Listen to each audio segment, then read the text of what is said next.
Steelers, stand up, ladies and gentlemen. This is what we do in Pittsburgh. Black and yellow, black and yellow, black and yellow, black and yellow. That's right. The Pittsburgh Steelers get off to a 7-2 start, defeating the Washington Commanders yesterday by a final score of 28-27 in Washington. A red-hot Commanders team. These are two of the top records in the National Football League. And I thought it has shown how much of a step the Pittsburgh Steelers have taken in the last 3 weeks. Well, 3 games, 4 weeks in total. Going back to last season, and really if you want to talk about the last 5, 6, 7 years, really since the last time the Steelers actually won a playoff game back in the 2016 season, that's the last time they did it, is that we have all seen a shift from Mike Tomlin. And I don't have to go over the whole story. Bringing in Arthur Smith, which I love that hiring in the offseason. You bring in these 2 quarterbacks, the vet Russell Wilson, the young kid, developmental guy Justin Fields. What's going to come of it? Well, Justin Fields gets you to a 4-2 start, plug in Russell Wilson, and bam! Russell Wilson's been doing this. All stats provided by our friends at StatMuse, all graphics provided by Alfred Parslow Jr. Since Russell Wilson was inserted in the starting lineup, this, my friends, has been the Pittsburgh Steelers in the last 3 games. 4th in points per game, 6th in total yards per game, 4th in rush yards per game. Russell's deep balls open up the run game for Najee Harris and Jalen Warren. 104.7 pass rating. That's 8th in the NFL. 3 turnovers, only 3 turnovers in the NFL. That's 8th. And obviously the Steelers have not lost a game, and they are currently on a 4-game winning streak going back to the last Justin Fields start. Is that I have come into the season, I was like, it feels like we're getting 9-8 again. You know, it's the offense is going to be mediocre. Russell's like getting up there in age. Justin Fields isn't a natural thrower of the football. Okay, 9-8, here we go. Maybe we make the playoffs, maybe we don't make the playoffs, and it's just going to keep rolling the same way that it's been rolling for some time now. But I was wrong. And it's now time I apologize to Russell Wilson, because certainly I left him for dead after the 2022 season when I inexplicably picked the Denver Broncos to win a Super Bowl that year. Don't ask. The next year he gets Sean Payton. I'm like, okay, Sean's going to make him better, but that feels more Sean Payton than Russell Wilson. As time goes on, it looks like Russ in 2022 was just a product, shocker, of another bad Nathaniel Hackett offense. Almost like the Jets should have seen that coming before they demoted him. But the point is, he gets Arthur Smith. He gets the stability of Mike Tomlin. You give him a top 5 defense. You give him weapons. You give him, as if he didn't have enough solid weapons with George Pickens doing his thing. And you talk about guys like Calvin Austin, Pat Freiermuth, all these guys.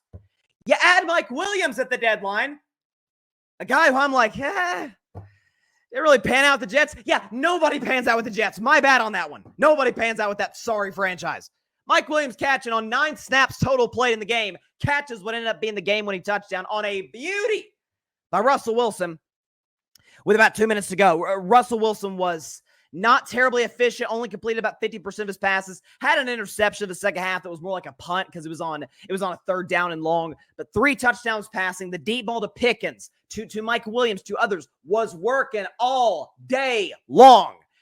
And I'm here to tell you, folks, look at the AFC. We'll get into the Kansas City Chiefs in about 8 to 10 minutes or so. The Kansas City Chiefs, I think, are irrefutably, no question, the best team in the AFC. I think in the NFL, get into that later. Buffalo's playing out of their mind. I think Buffalo's the second best team in the AFC. And then it's the Pittsburgh Steelers. Not to spoil Bryce's best 10 for Wednesday, obviously. Baltimore has a better offense than Pittsburgh does. They certainly, Russell's balling. He's no Lamar Jackson. That's putting it mildly. Here's the problem. A, Lamar's never been good in the playoffs. And B, the Ravens' pass defense is the worst in the NFL. They're like last year's Eagles in many ways. Like the loss of Mike McDonald has proven to be catastrophic for this defense all year long. They've been terrible. Okay. By the way, Lamar's beating the Steelers, and they're going to play them each other this week 1 time in his career. Okay. What about the Houston Texans? They're beat up, they're young, and they just lost yet another game in which they had a 16-point lead. Talk about Detroit later in the show. Very impressive comeback, but some of that was Houston strip sacks by their offensive linemen, shooting themselves in the foot. Look around the rest of the AFC. I love the Chargers. And I still love the Chargers. I think they're a really good team. Yeah, Pittsburgh beat them, and that was one of the Justin Fields starts. And he continuously look around the NFL, or the AFC rather. Cincinnati has got an amazing quarterback, an amazing receiver, and that's pretty much where it ends. Up and down the conference. Find me the elite team that is definitively better than Pittsburgh, other than Kansas City and Buffalo, who ironically play this week, as do Pittsburgh and Baltimore. What a week 11 that we're going to have on tap for Sunday. Is that there has been Mike Tomlin This is what makes him so great, is his ability to have guys in position to play exceptional situational football. Keep in mind, the Steelers were down 10 in the second half of this game. Right? Washington's up 3. First drive, the second half, bam, they go down, score a quick touchdown. All of a sudden, it's 24 to 14. I'm thinking, the offense is kind of looks stagnant. There was the failed fake punt. It just doesn't seem to be working for the Steelers. A year ago, 10-point deficit is a death sentence, folks. Mahomes loves it. I mean, Mahomes, the greatest quarterback ever, down 10. Most quarterbacks and most teams, certainly the Steelers quarterbacked by Pickett, Rudolph, and Trubisky last year, yeah, they're probably not coming back from that deficit. Mike Tomlin had to rely on the run game and defense in order to win games with those guys, with those backups. But with the smart offense coordinator, with a run game that is as good as it's been in years in Pittsburgh, really since the Le'Veon Bell days in many ways, and they're doing it by committee. Najee Harris, Jalen Warren, a little Cordell Patterson sprinkled in there. That team can win the AFC, no question. I mean, just sit back from it and just think about it. You're like, oh, come on, Bryson, you're being a homer. Chiefs are the best quarterback, coach, defensive coordinator, defense, tight, all of that in the NFL. Buffalo's rolling. Buffalo, I think, is the best team they've had in the Josh Allen era. Every other team in the AFC, if you look back to last year, has gotten worse. Houston's not as good as last year. Certainly, C.J. Stroud is not as good as last year. Cincinnati is, compare last year, this year, record-wise, actually worse with a healthy Joe Burrow. That doesn't bode well for them. Cleveland's a mess. Baltimore's defense downgraded significantly. That team in Pittsburgh can go to the AFC Championship game, win the AFC Championship game, get to Super Bowl, and win a Super Bowl. You show me one other team around the NFL other than the obvious, Kansas City's, the Buffaloes, the Detroits, that is operating as smoothly, as efficiently. There's few. I've always said this about Mike Tomlin, and it's in a greater way today than it was last year. The Lions and the Steelers, and to a degree the Chiefs, no teams in the NFL know what they want to be Sunday after Sunday after Sunday more than these squads do. Russell's added the D-ball. By the way, you know what Russell Wilson's also added? Dear God, the guy's been literally, we'll show you the numbers, literally perfect in the fourth quarter of the season. Let's show the Russell Wilson fourth quarter stats this year in Pittsburgh. They're incredible.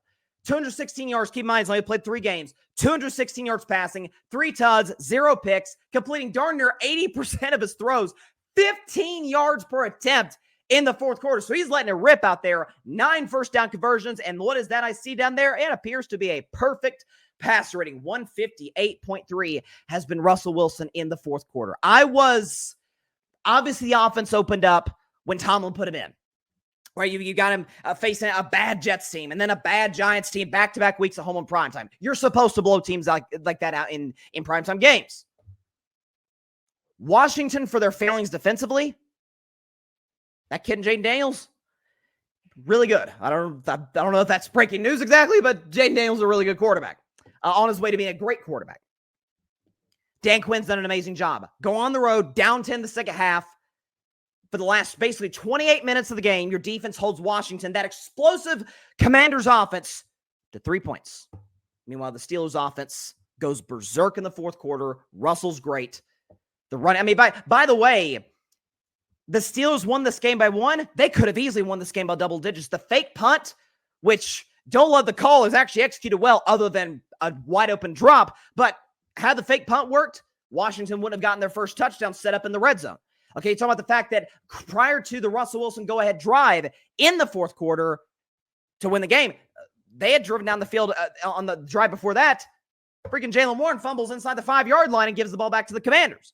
So Pittsburgh did not even play their best game offensively and still scored 28 points and beat one of the best teams in the National Football League on the road with an offensive performance. The defense is going to pick it back up. TJ Watt is the best defensive player in the football by a comfortable margin. Got all the guys we have. Mike Tomlin's got these guys ready to play week in and week out. But I'm sorry, when I look at what this team does on a consistent basis, defensively, relatively speaking, they've been outstanding over the course of this season. Offensively, you're seeing a new Steelers team. You're seeing the deep ball brought back. George Pickens has been finally a focal point of an NFL offense. That feels like that should be the case with the fact that he has the greatest catch radius in the NFL. I think this team can absolutely go the distance. I really, really do. Thanks so much for watching the show on YouTube, and be sure to go click that big red subscribe button and check out the other clips and full shows from Carving It Up Live, as well as our other incredible content creators here on the Grid Network.